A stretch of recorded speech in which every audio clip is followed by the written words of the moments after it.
شہزادی الارا اور جادوئی باغ۔ دور کے ملک لومیریا میں ایک صبح چاندی کے محل کی گھنٹیاں بجیں۔ یہ اعلان تھا کہ شہزادی الارا آج شاہی بازار کا دورہ کرے گی۔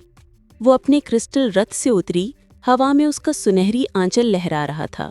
لوگ ادب سے جھک گئے۔ بازار کے رنگین سٹالز پر خوشبو، ریشم اور زیورات بکھرے تھے۔ ہجوم میں ایک پراسرار بوڑھا شخص نیلے گلاب بیچ رہا تھا۔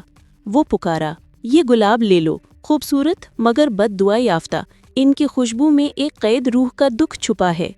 کسی نے خریدنے کی ہمت نہ کی، مگر شہزادی الارا نے خرید لیے۔ اس کے دل نے کہا، خوبصورتی اور درد اکثر ساتھ چلتے ہیں۔ اس نے وہ گلاب اپنے باغ میں لگائے۔ دن گزرتے گئے، گلاب ہر دن پہلے سے زیادہ چمکنے لگے اور شہزادی کے خواب عجیب ہونے لگے۔ ہر رات وہ ایک چاندی آنکھوں والے شہزادے کو دیکھتی جو دھند میں سے اس کا نام پکار رہا ہوتا۔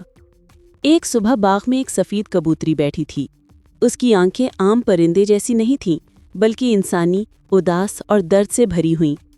وہ کبوتری روز آتی، اس کی کھڑکی پر بیٹھتی اور اس کے گیت سنتی۔ مگر ایک رات طوفان آیا، کبوتری غائب ہو گئی۔ الارا روتی، بارش میں ننگے پاؤں باغ میں بھٹکتی رہی۔